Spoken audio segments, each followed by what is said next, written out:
18th, 2024. Yesterday, the 17th, oh God, these people never quit.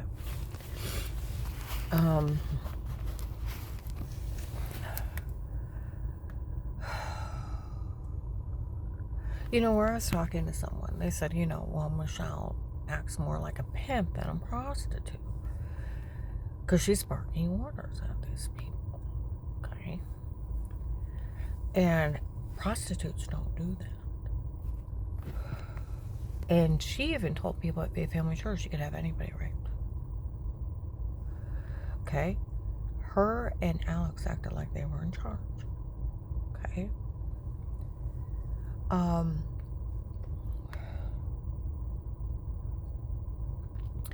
That's where, they kept saying first they said she was FBI agent Will's daughter, and they were letting them get away with crimes. Okay? Then, they said they were retired Judge Pete's daughter. Okay? That she was him. Okay? She's neither. There's a very good chance she is the Russian drug lord's daughter. Because drug cartel does not give a fuck about some agent's kid. They don't give a fuck about some retired judge. They don't give a fuck about him. Okay?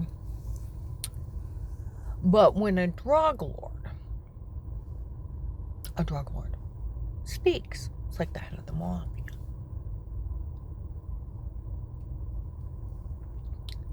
They do what they're told, or he'll have them hunted down and killed. And that Russian likes to break things. Okay?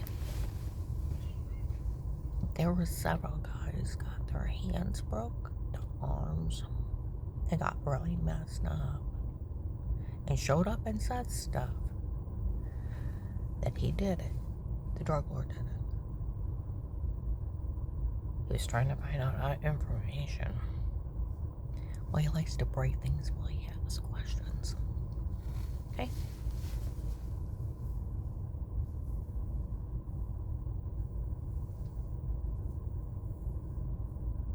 Michelle bragged at Faith Family Church that she'd have these guys rape anybody. She just has to tell them. She walks around like she's Queen Bee. Well, she's a drug lord's daughter. See, that's where I was in Harville. I was at this one store. The guy said, did you know the human traffickers that were here? I said, yeah. I was left in the middle of them. He said,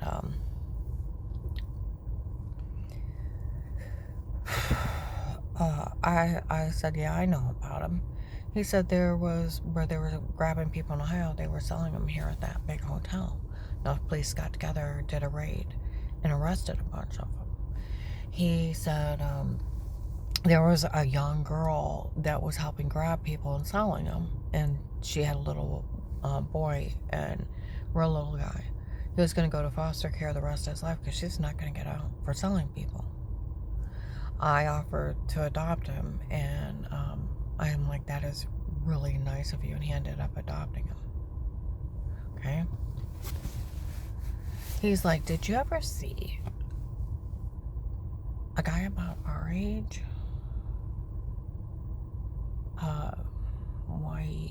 Whitish blonde hair, clean cut, nicely dressed, thin, around you? Yes. Several times. He grabs his chest like Sanford and said, like, Elizabeth, I'm coming home to you. I'm like, what? He's like, you don't realize who that was. I'm like, so? He's grabbing his chest and he's going like this, okay? And he grabs his chest again. And I'm like, are you okay? I've had strokes before. And I'm thinking I'm going to have to call 911. You don't realize who it is. You really seen him. I'm like, several times. whitish blonde hair, clean cut, Yeah, several times. Nicely, yes. Tall, blonde, yes. He's like, that was the drug lord. My bad. I thought he was a cop. He didn't have a name tag back on. Russian drug lord. My bad. But then again, okay? Then again, we're going to put it this way. Then again, he wasn't seen with undercover police that were around, police with uniforms, and they called the other ones officer. So I should have guessed he was somebody else. But when you got people harming you and drugging the hell out of you, and this guy shows up and he walks around with you, here it is, my ex-husband's girlfriend's daddy.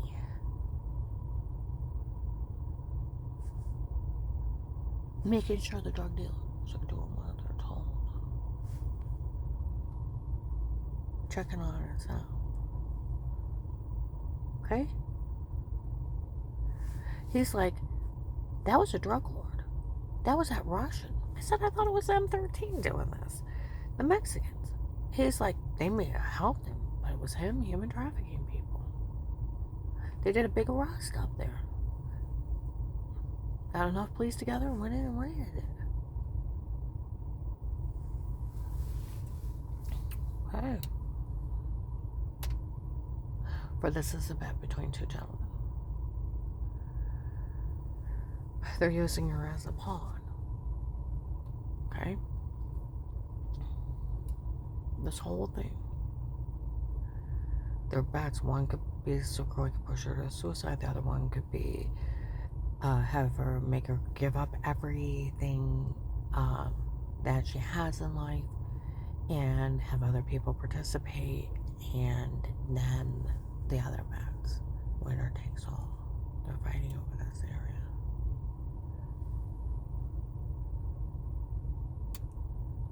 Okay. Asked Officer Mark over my case. They already know that. All the cops know this is those two drug lords fighting over this area. The other one, for we all work for the King from Texas. We are his men. Dave hired us. Hired the pointing team. Okay? He sent us here. Okay? Do you know who the king is from Texas? You Google, was a drug dealer known as the king in Texas as a fentanyl king. U.S. military, Iraqi translator, went in to be one of the biggest fentanyl kings.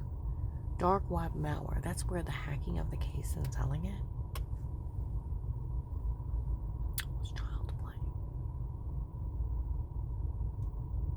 That's where the women with hijabs, Muslim women, those Middle Eastern men showing up, that's why. Thousands have died, been taken, sold, and murdered by these bastards. When the case first started, I was in Bob Evans, okay, in North Canton. Alright. Alec or Alex, the white-haired guy with his hair parted on the side, I found out who he was later. With a group of guys, he's sitting there waving at me. Okay? Guy sitting behind me. Okay? With a lady. He's trying to tell her he's my handler. Big, huge guy. He's a drug dealer. Like lumberjack. Bald. Long red beard. Square black glasses. Okay? He said that one guy is a big Karen fan. He watches her and Dave in bed for hours.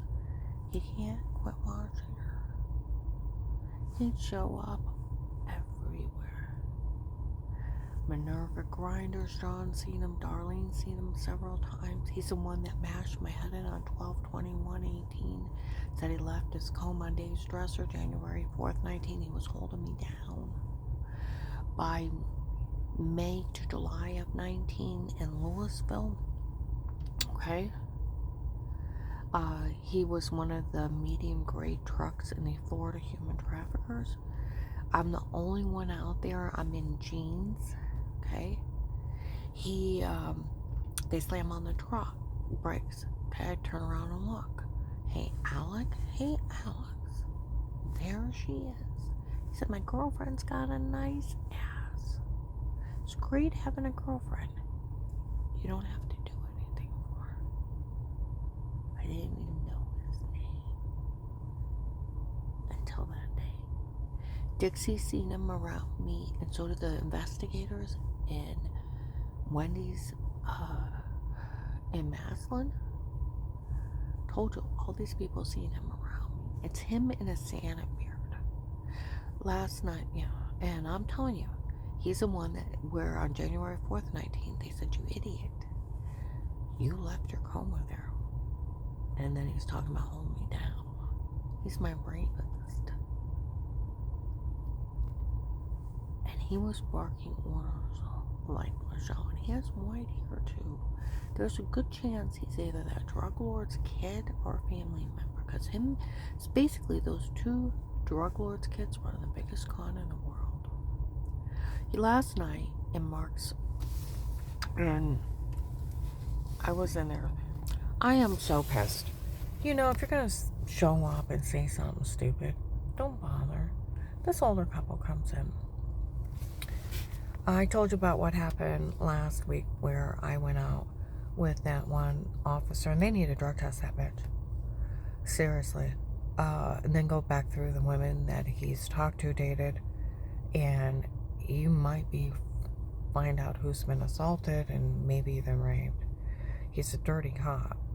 I went out with this one correctional officer, and because my phone's tapped, the other ones have to listen. And there was a couple times he was inappropriate on the phone. I told him, well, I'm not like that. And I thought he was showing off for the other officers to make him laugh. Even some of the investigators thought he was showing off. And they were laughing about it. No, he's really like that. I went out to eat with him, and I went out to eat with him, and on the way there he kept saying, I'm hungry, I can't take it, I'm hungry.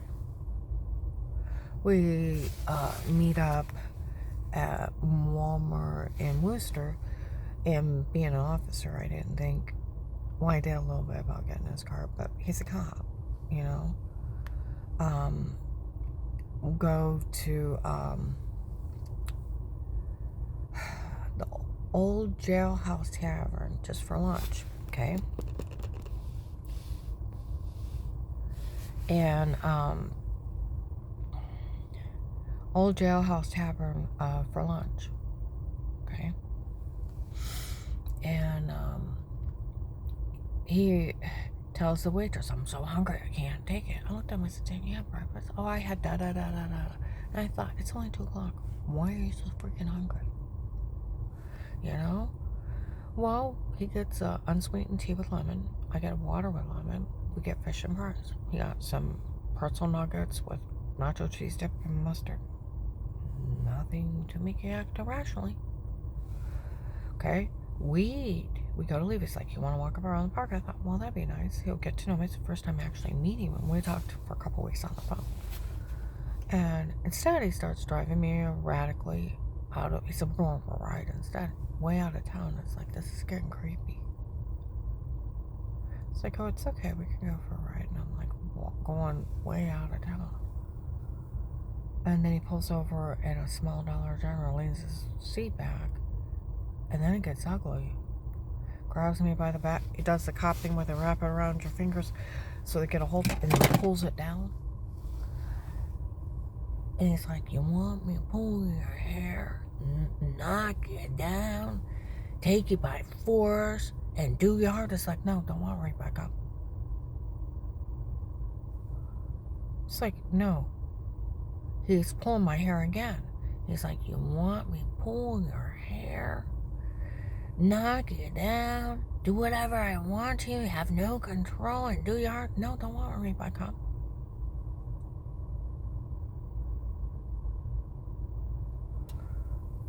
And he keeps pulling my hair. And then he's like, suck my finger. I'm like, no. Then he grabs my hand inappropriately. And it's like, no. He's like, I'm starting to get tired. And it's like, is there something wrong with you? Yeah. Then he does it a couple more times, and then more disgusting stuff. This is the first time we've ever met. Okay?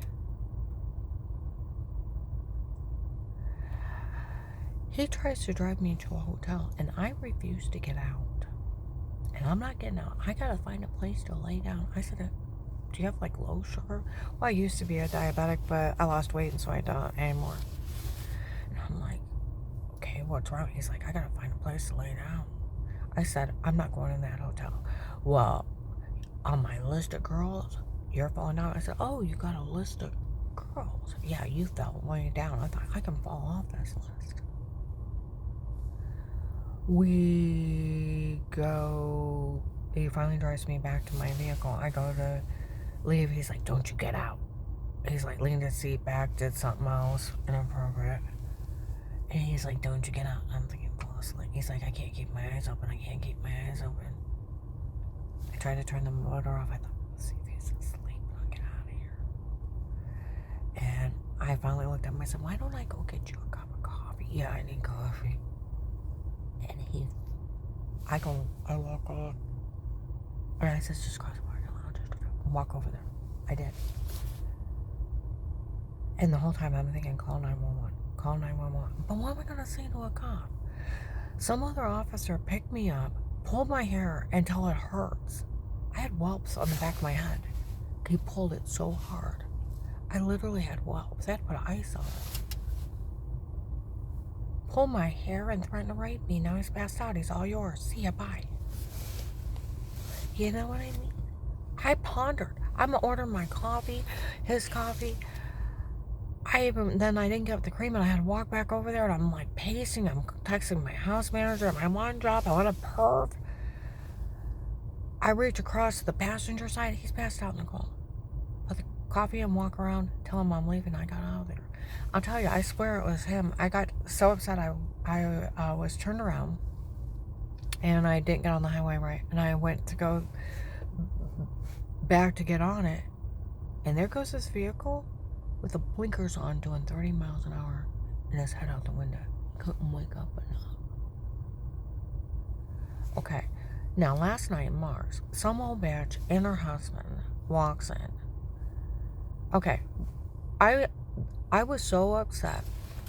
When I got home, I thought, I'm not going to let some idiot ruin the thought of me finding somebody.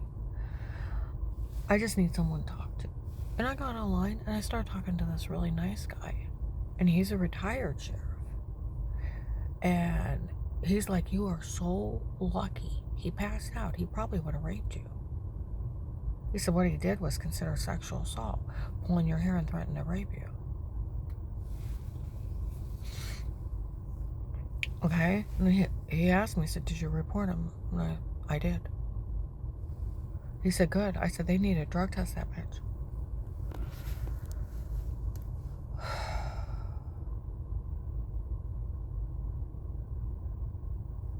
Okay, well, I met the next day. I met him for just coffee, and then we had a polite dinner, and I'm sitting there telling him, nicest guy in the world. Nicest guy. Well, the next day, he asked me to go out with him. Nice polite dinner. Oh, made me laugh the whole time. Well, besides when we went to the movie and we cried at the movie because the movie was so... People should see that new movie. It's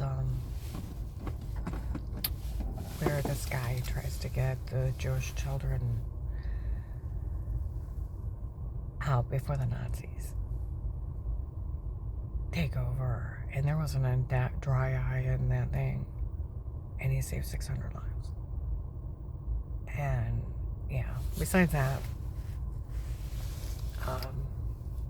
yeah, I mean, we walked around the mall polite, and you know, that lady in Mark's last day, I can't believe she called up and went out with somebody else. And her husband's like, well, boy, he said the difference of it is that guy was threatening to take her by force. And she's lucky he passed out. And he had to be on something or he wouldn't have passed out. Yeah. And you snotty old bitch, leave me the fuck alone. What I do in my life is none of your fucking business. And when people start realizing what I do in my life is none of your fucking business, and you're being nosy busybodies to make yourself feel good about yourself, and that's all you're fucking doing, and making yourself feel superior like you're a Nazi, check yourself. My life is none of your fucking business. Realize that. If people, that's one thing where people have tried to make themselves feel superior, like they can put their opinion on this. You know, if you're not going to do the right thing and go online and report all this and what you know about these people, shut the fuck up. You're part of the problem. See, that's one thing. That guy where he's like, how are we going to get all these people out? Where will we put all those kids? He said, you know, average people can do something extraordinary. They can open their homes for a child or two. Feed them, raise them, make sure they're okay, until their families can be reunited. But that way, the children don't die of starvation. He put it in the newspaper, raised funds. He saved over 600 lives. And the post-traumatic syndrome is very real. Survivor's remorse is very real. I suffer from both. I keep thinking, if that agent, I know he couldn't stop everyone. There was too many of them here. I know that. But he sacrificed me. And they got a lot of drug dealers. And there ain't no way in fucking hell he didn't know Michelle was a drug lord's daughter. And he didn't know that guy wasn't some freak in a beard. It was probably another drug lord. It was probably out. It's just Alex. Retired George Pete's family didn't know anything about him. They didn't know anything. You don't realize the real retired George Pete would be like 75, 85 years old. He wouldn't have an 18-year-old daughter. They've been scamming everybody. See, that's where people can go online and do something extraordinary. The government will never contact you. They have people that show up that look like me and you, that make people like this end up in prisons for the rest of their lives for these crimes. My brother-in-law was one of them. You see, do you understand? We're going to put it this way. Go online. What's going to stop them? Do you know these people would just pull up, and when you try to get the twist tie off your car at Walmart's and strips and other places, that they have places people park, go to pull it off, somebody, idiot, putting something in your car, they pull up and grab you. Thousands died. They dismember people. Do you know how you stop them? You tell on them. You tell them what you know, who's involved. You let the government sort it out. You do your part by telling on them. And you know what that does? It saves a life. It saves a child's life. It saves your life, possibly. Your child, your mother's, your daughter's, your son's, your niece, your nephew, your grandmother, your aunt. It saves lives because they get them. Do something extraordinary and they'll never contact you. All you have to do is go on the Department of Justice, submit a complaint, go down to human traffickers, televise Oh, they'll send it to the right people. Go on the CIA, contact NSA. Oh, I heard the NSA's got the case. By the way, yeah, some guy was in Target last night, not too far from me. NSA said they found the tape of them mocking that agent for falling for their stunt. And they already know they got a tape of him saying he stole their money.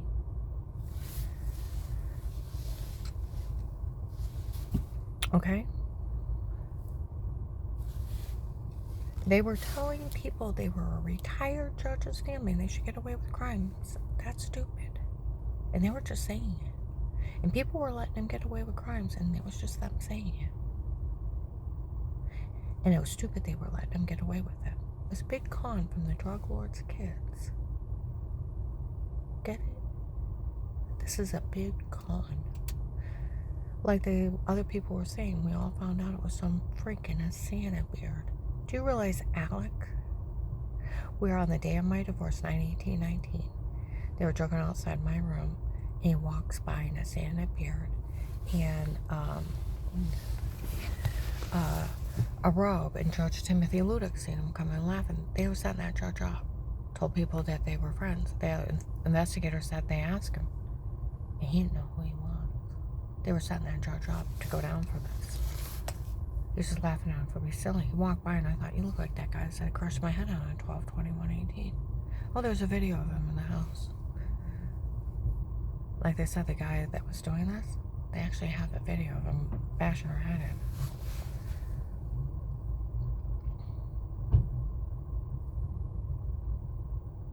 Okay?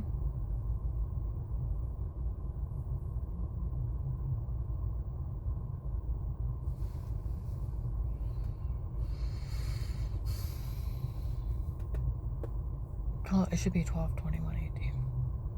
Go to the refrigerator, stab him in the neck. It feels like a ball peen hammer in the back of my head. He admitted he left his coat on Dave's dresser. It's him in a Santa beard, where I said that looks just like that Alex in a beard. It's been an image of him. Only seen him for a second. It was him. It was him in a beard. He's putting a Santa beard on, breaking in, drugging up people, telling them to say something stupid, stalking them. And then photoshopping scenes in a sextortion act and raping women. He was the cause of my bruises. He's my rapist. He told everybody I was his girlfriend. He didn't have to do anything for her. Got it. And Michelle is the drug lord's daughter. Like they said, it's some freaking Santa bear drugging people up. Nobody say a word to her. And raping people running scams. It's exactly who it is. That's where they made fun of FBI agent John June 7th, 23, how he fell for their stunt. There's no way. The one guy I went out to eat is a retired sheriff. He's like, nobody in law enforcement would ever fall for someone breaking in your home and drugging you up and telling you to say something stupid. He said, you know, where you had giant bruises you couldn't explain? Those are defense marks. You were fighting them off even under drugs. Or you wouldn't have had all those bruises. That's being raped. And he said, you being infected like that, I'm sorry that happened to you.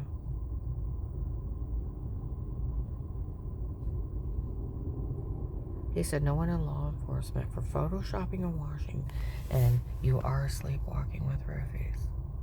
And somebody drugging you up and telling you to say something stupid. It's the Fourth Amendment. Nobody can be in your home. Nobody in law enforcement would ever fall for such a stunt. And it wouldn't be a mess. I'm going to upload this.